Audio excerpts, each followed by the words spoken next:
everyone. My name is Monique Bainatan. I'm on the Brigade team at Code for America. I'm super excited to be here today with two members from our marketing team.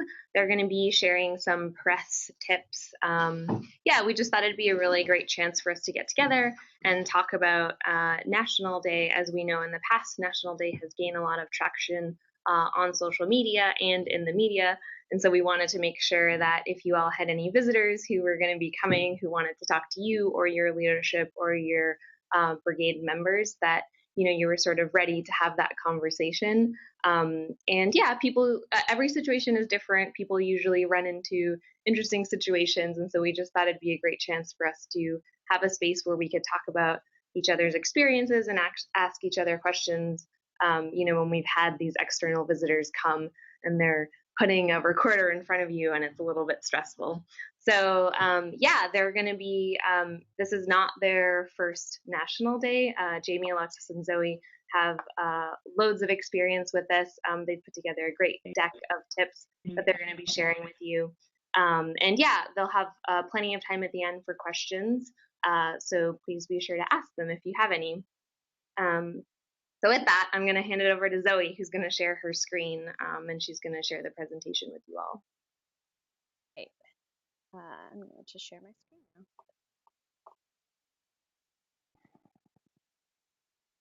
All right, Jay, want to take it away? Sure. And I just who's part of the call, and I think we have a good sense of who's here. A couple numbers we're not familiar with. So this is meant sort of just as a overview baseline, and as Monique said, we're happy to talk through particular scenarios, questions, things that arise, and you don't have to save the questions for the end. If something pops to mind while we're chatting, feel free to pop it into the chat, or ping us, and I can make sure that we get it addressed. So I'm really excited to talk about this today, and I think the main thing we want to set as sort of a baseline is this is a lot of relationship building. These sort of opportunities, National Day or otherwise, are sort of touchstones throughout the year that become nice opportunities to get visibility, to have great conversations, and they're also a really nice opportunity to either re-engage people who have been part of your network or in sort of the sphere that you're working, or to launch a new conversation and a new relationship. So I think Zoe and I approach press more as a hey, let's have a relationship than oh my gosh, we have to get this thing in this particular coverage today.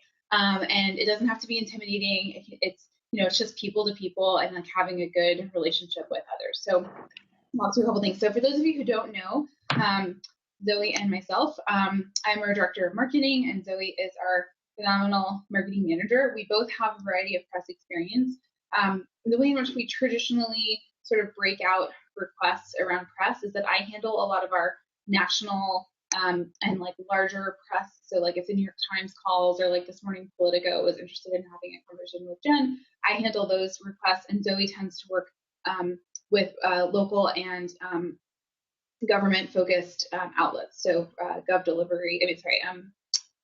and things like that, so that we sort of handle them in a tag team approach. So in this way, if things come up with National Day, we'll talk about this in a little bit, but if it's a big national press thing, you can ping me. If it's local, feel free to ping Zoe. If you don't know, ping both of us.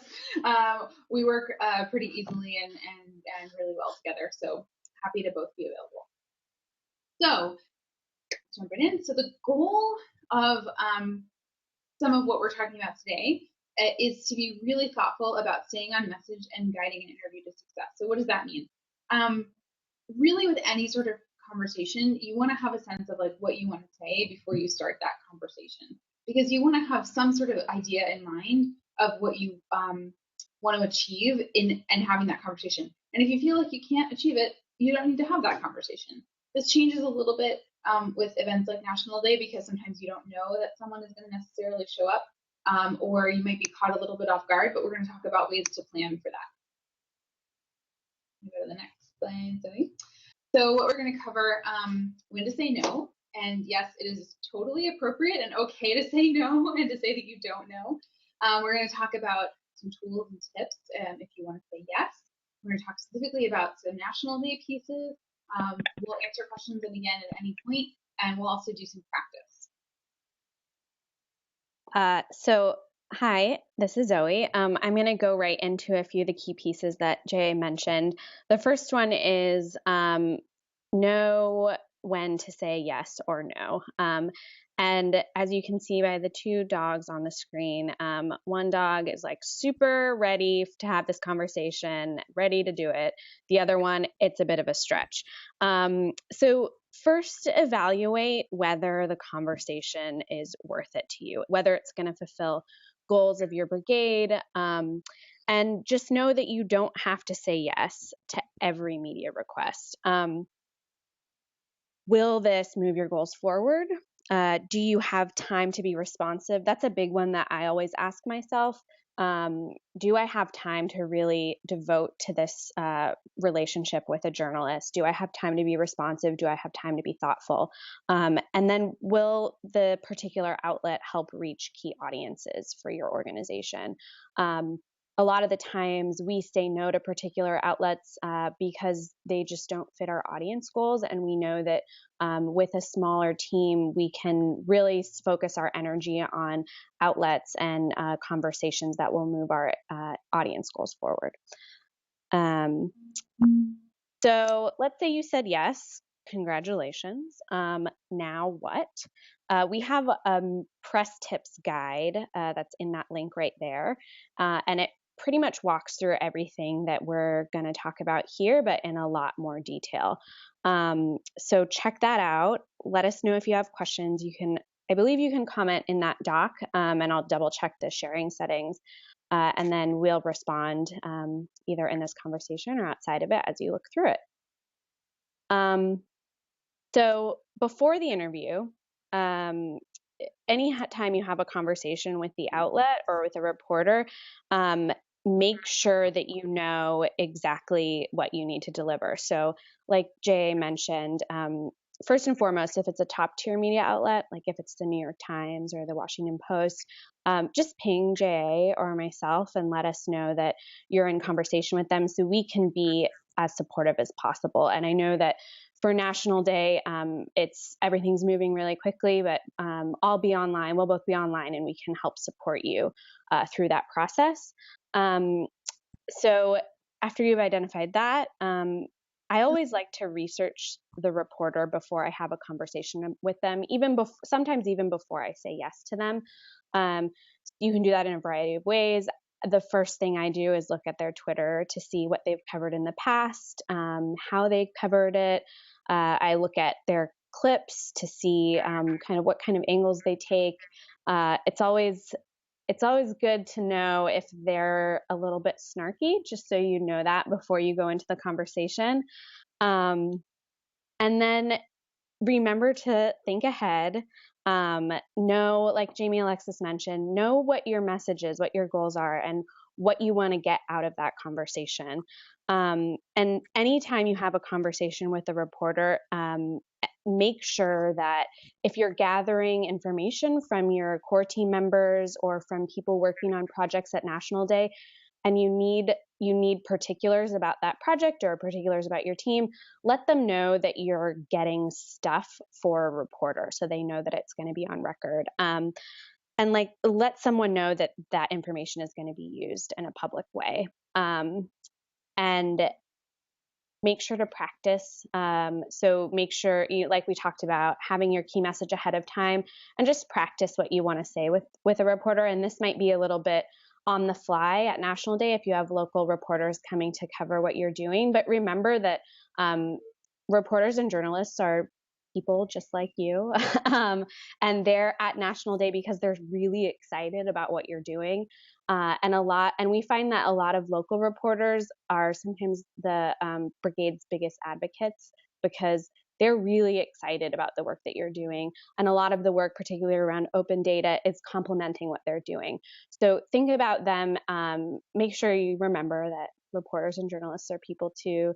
And even though you want to be really prepared and you want to have your goals and your key messages ahead of time, kind of come in with positive intent and be excited about talking with this person about your project. And so again, all of this is in the doc that we shared before with particular examples. And so you can go through through the document as well. And again, let us know if you have any questions. Oh, one thing I wanted to say, when I was talking about when you're asking your core team members for information before the interview, and let's say you do this via Slack, just remember that to let people know ahead of time that you're asking for a reporter, and don't just like copy and paste something that someone writes in Slack unless they know that it's being used for a reporter. And that goes the same with email and Twitter. Just make sure that people know that they're going to be on the record or you're getting this information for a reporter. And just Yep. This is a note. The reason that the particular call out about Slack is that sometimes there are like fast and furious conversations that are happening, particularly in that forum. And we've had a couple of examples where people just like grab stuff and copy and paste it and send it to a reporter. And we just want to be really thoughtful about that because people weren't in the know that was happening. And the reporter also didn't know that was coming from Slack. So it's just, letting people know and being aware of that. And I just want to reinforce because there's a lot of activity and there are a lot of Slack channels, and sometimes it's easy to like have different conversations going in different channels. So just as an additional 5. Yeah. So you're doing all your prep, you're talking to all your people, you're getting ready to have a conversation, and now you're having this conversation. And here are just a few of our tips, but everything else is in the document. Like I said before, come in with positive intent and respect. Again, reporters are people too, and so come in with that attitude, and then just gauge what they know and what they don't know about your organization. What I always like to ask a reporter is, oh, thank you so much for reaching out. How did you find out about Code for America? And you can have that same conversation with the reporter. And if the reporter is asking about a particular project that's happening at National Day, just ask them some questions to see what they know. And maybe they know everything about it and they're asking follow-up questions, which is great. Maybe they might have some misinformation about your project. So you just want to kind of get that understanding and then be able to have a conversation and clarify some of the facts. Tell a story. I always like to, bring in an example that I hear either from across the Brigade network or what our fellows are doing to talk a little bit about the work of, the Code for America Brigade or Code for America HQ. And that helps one with that relationship building piece that Jamie Alexis was talking about. Because if this is a local reporter and maybe it's the first time you're meeting them at National Day, chances are that you're probably going to run into them again, and you probably want them to cover what you're doing because, as we all know, National Day is just a point in the calendar, but you do this work all year long. So kind of start that relationship here and early so that you can go back to them if you have something really exciting that just happened with a project that started at National Day, 4 months later or something. And this is one of my favorite tips that JA loves to reiterate with our team, and I think it's really important, but know what you don't know. So let's say a journalist asks you a question and you have no idea. Don't try to answer it. Say like, I don't know that, but I know someone who might know. Let me get back to you. And that addresses a lot of issues that can come up with journalists. And the most important one is you just want them to have the right information. So if you don't know it, you don't know it, and that's totally fine. Let them know that you're going to come back with them with an answer or with someone who might know. Remember your key messages and remember what you practiced and kind of always go back to those. And the last one, which is also one of my favorites, is nothing is ever, quote, off the record. This is really important. And a lot of the times we hear in movies, like, this is off the record, right? But this is a person that you're building a relationship with. So it's really important to just keep in mind your key messages, your facts, and know that things can be used in the future, hopefully not maliciously, but we just want to kind of reiterate that. And then let's see, stay cautious and alert. We all hopefully know who this wonderful woman is, and I think of her often when I'm talking with reporters. And a lot of what stay cautious and alert means to me is, ask for more time when you need it, stay on message. What CJ was really good at the West Wing was not repeating negative phrases. So I'll give you an example. Let's say I'm a reporter and I'm saying, so-and-so said that code for Winterfell creates terrible apps. So don't say code for Winterfell apps are not terrible, because the reporter could quote you on that, and that's a negative phrase that you don't want to have in the story. So instead say code for Winterfell builds apps in partnerships with governments in Game of Thrones, however those look like, and try to reiterate positive phrases. And I think like CJ was really good at that, and just remember her as you're talking with reporters. Yeah. Zoe, can I add? It's a natural human tendency to repeat back what people say to you. So this is a really great thing to practice with a friend or another core member or a housemate or partner or whatever. And we can practice this too at the end, like so we can ask a couple questions. But even sometimes phrases that aren't overtly negative, you end up using some of your word count for a quote, repeating back a phrase that they're saying to you. So it's something that it's just helpful to kind of keep in mind and do a little bit of practicing around, because it's just natural to do. So practicing is really helpful. Agreed. So yay, you had a conversation. You had a really successful National Day. Congratulations. Now it's time for the follow-up. And what I usually do is I always write a thank you email to the reporter and follow up with all of the resources that I mentioned. So let's say I mentioned a project, and I didn't have time to explain every piece of the project, but there are resources online, or there's a story online that goes in depth about what you talked about. Just send that along. So send supporting resources along to the reporter, so that they have the facts of the story, and make it easy for them. Like, they're on deadline, they're moving really quickly, and as much as you can give them in an email and a follow-up is going to make their lives a lot better, and also will be beneficial to you, because then you know that they have the right information. And also mention, what I always say is, if you have questions, I'm happy to hop on the phone and talk through them. And this also goes back to the relationship building piece. They know that you are responsive and available, and you're going to have the resources they need to write a good story, and that you're available for follow-up. And I always like to tweet the story and tag the reporter, because it's a new buddy, and you like to thank them for their work, and it's always good to maintain that relationship. So now I'm going to go into a couple slides that talk particularly about National Day. You probably already know this, but the hashtag for National Day is Hack for Change. So you can add that hashtag anytime you talk about National Day. I'm going to be on Twitter all Saturday and the weekend.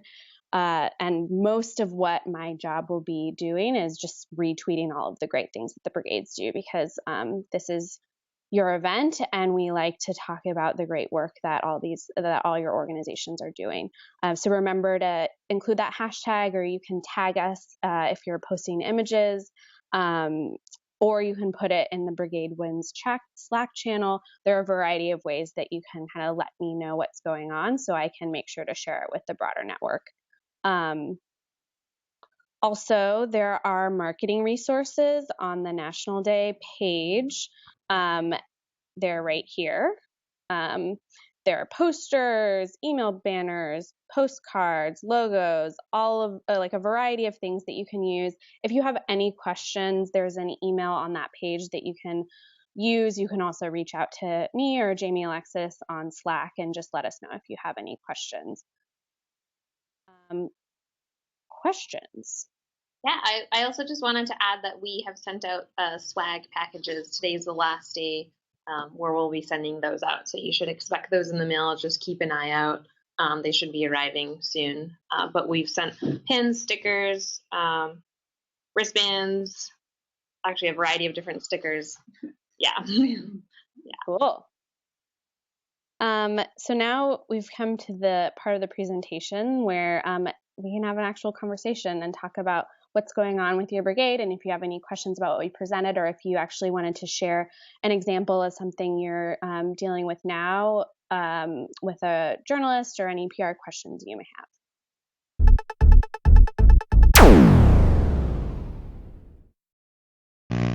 Hello? Hello? Oh, good, you can hear it. All right. So is there a possibility for there to be like a national NPR, not an ad run, but like marketing campaign? Since public radios is the public radio's target and current audience is the kind of people who would be the people who would be interested in this kind of thing. That's a great question. And I think, we have a variety of brigades who are in communication with their local NPR affiliates. And like I said before, a lot of the most successful stories about brigade work comes from local journalists. And where are you in the world? I can't see where you're coming from, which brigade you're coming from. Maybe I can be able to. For St. Louis, maybe I didn't put that. Although, hey Chris, I couldn't get a ride to Shy Hack Night while I was at ASIN last weekend. But I think, were you asking specifically about advertising on NPR, or are you asking about developing relationships, or both? Combination of both, not necessarily.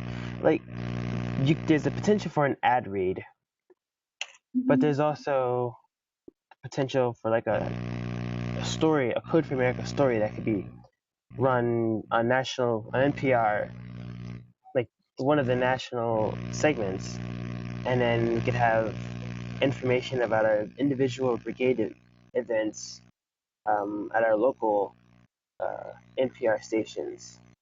Yeah. So we're obviously, I think, as and if there was a way that we could get on Morning Edition or something, we would be pretty thrilled and incredibly excited. As one can imagine, it's very difficult to get that coverage. Christopher's actually gotten some great coverage in Chicago around some of the work that's happened there. And like Zoe mentioned, various local chapters have good relationships with local affiliates. So we've seen some really good success in that regard. Targeting NPR for a larger national coverage isn't something that we're currently developing or have planned for this particular National Day. But it's certainly something that would be exciting. In terms of, I think Christopher mentioned the ad piece. The ads are actually surprisingly expensive. I've done ad buys previously for another organization, and we actually didn't really see great ROI on it. The earned media tends to have a better result and provides better impetus for someone getting involved. So I would certainly lean towards, if a local brigade does want to do something, I lean towards that relationship building as opposed to ad buying. And it's not something that we're probably going to be doing nationally either. I don't know if that answers the question. Hopefully we kind of answered it. We're super supportive, and we'd be really excited if there is local coverage. I'll see what I can do on the ground here. Thank you. I think I may have posted this before. An Eventbrite ticket sale to raise publicity and track how many people are interested, or how about some discussion how effective Facebook boosted posts are. So it sounds like those are two different questions, right? Talking about Facebook boosted posts and then getting your National Day on Eventbrite. Right. But are all towards the same goal of getting more people to your National Day, right? Right. So I have a variety of experience using boosted posts on Facebook. I don't love them. They haven't really done a ton for nonprofits that I know, and for a particular event, I don't know how effective that would be. I don't know how much budget you're working with, so I would caution against that. I think that, and Jay, jump in if you feel differently, but I think probably your most valuable megaphone right now is your network and the network of your core team members, sending emails to their professional networks or their friends. I think that's probably going to be a lot better for your event and have a bigger impact than buying some, space or boosting your post on Facebook. Yeah, I know. Yeah, go on.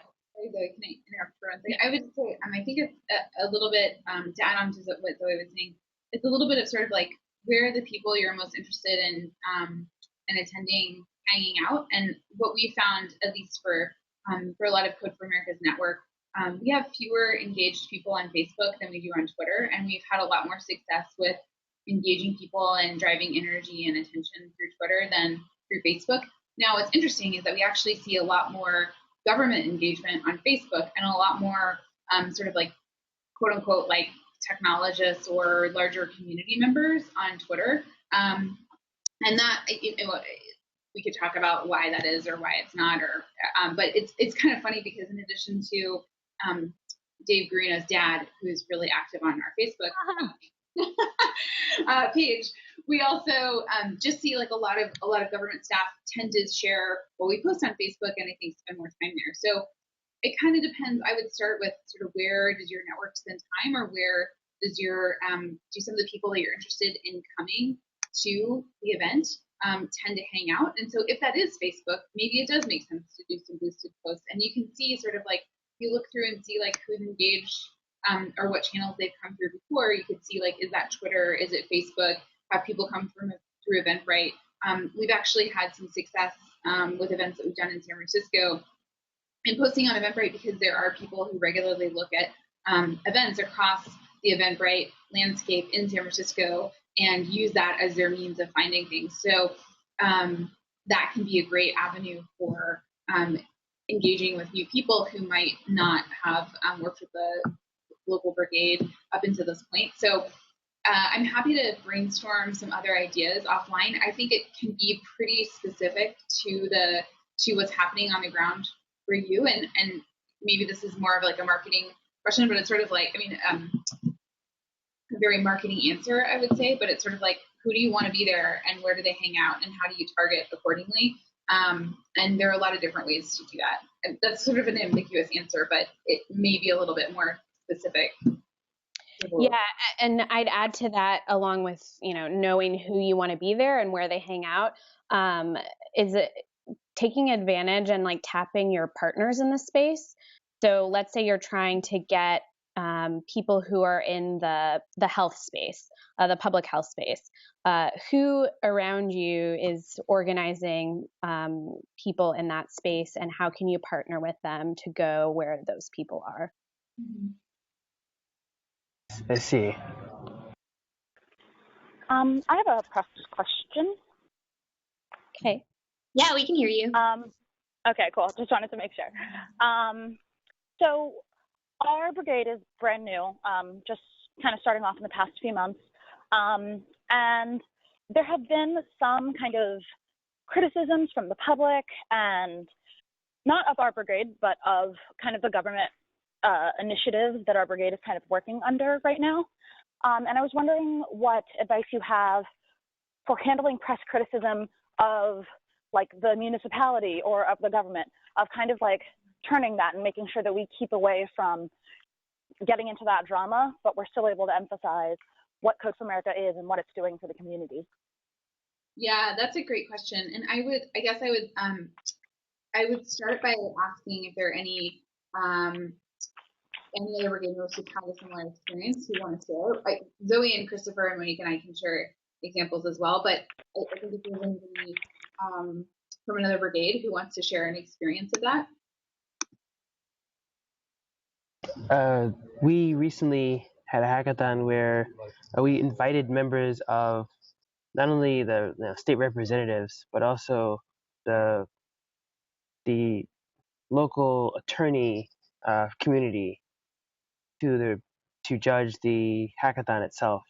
So we got a little bit of what we might call government buy-in, but also like extra government or non-government buy-in to choose the winner, and that is sort of adds a bit of legitimacy to it. It's like, you guys said that you like this, and that's how we're kind of getting county to adopt it.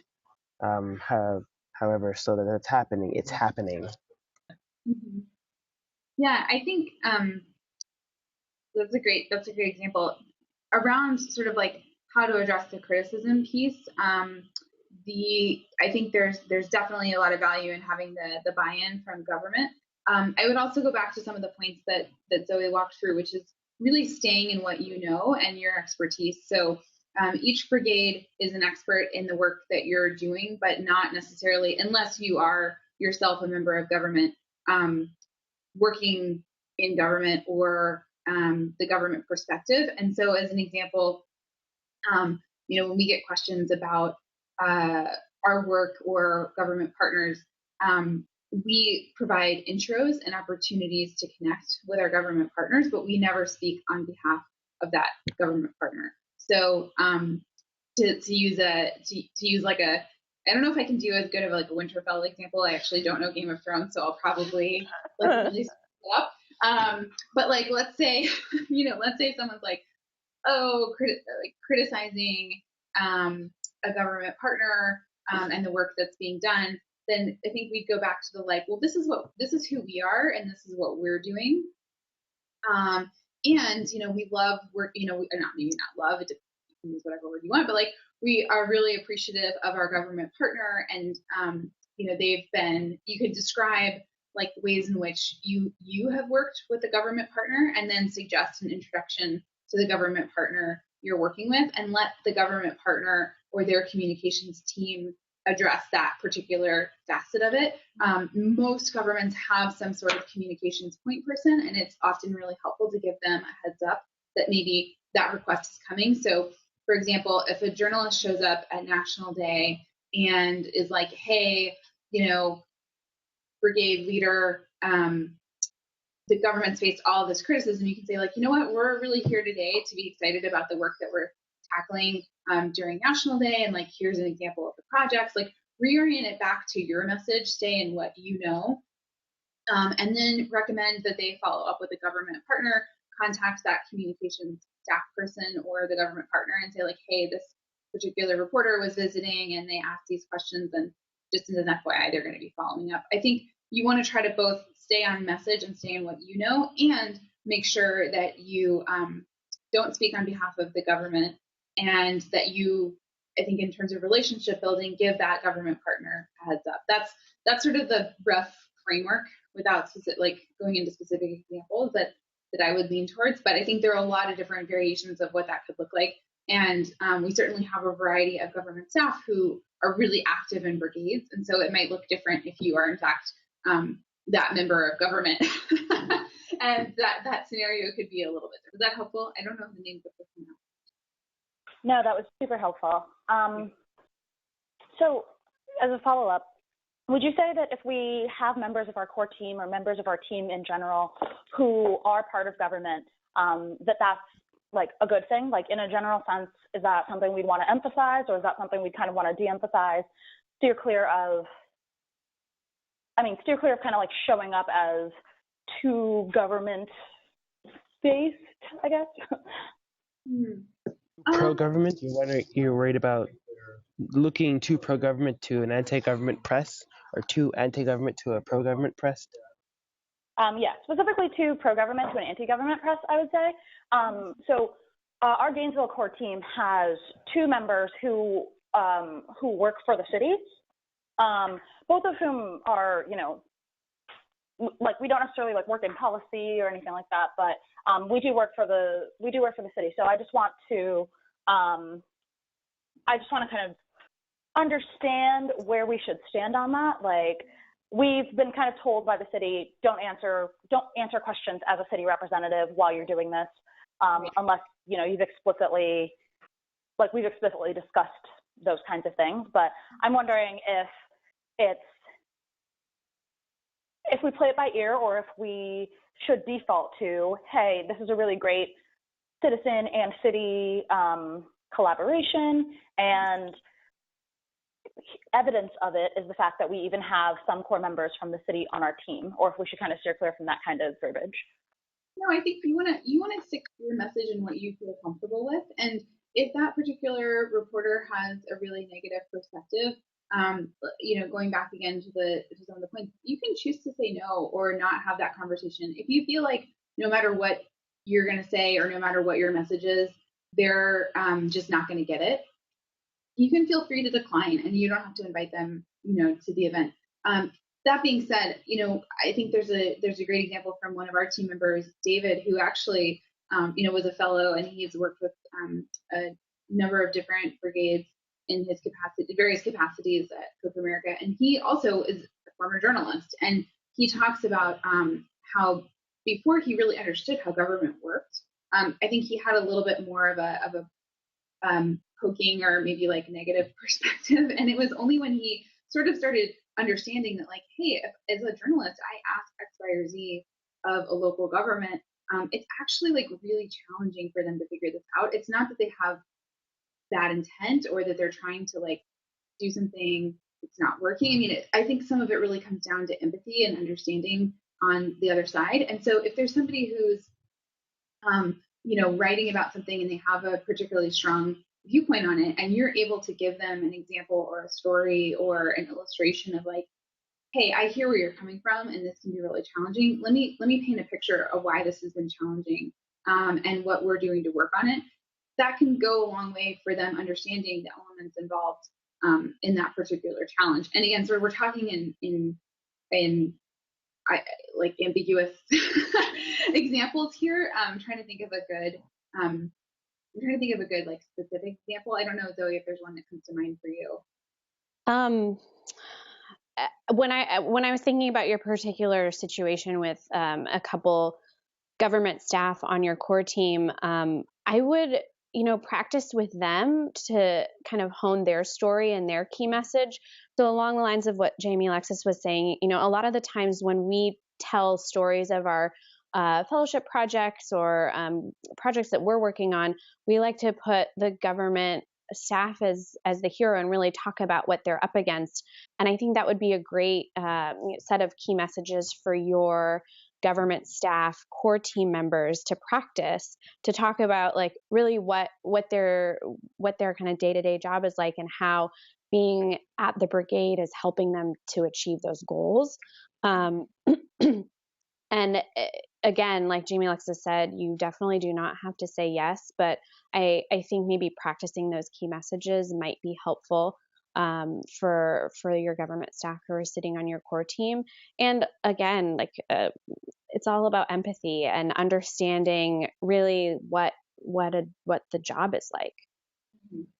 Yeah, and I mean, I think something we see a lot is that journalists are like, oh my gosh, I did this public records request, and like, I don't understand why this hasn't been answered in like 2 hours, because why aren't things like online, and like why isn't it's like, okay, actually, if you go like a lot of cities, it's like there are stacks and stacks and stacks and stacks and stacks and stacks of boxes that are like filled with thousands of pieces of paper, and this government staff person who might feel really strongly about digital government doesn't have that option because they're dealing with like a mass inundation of paper.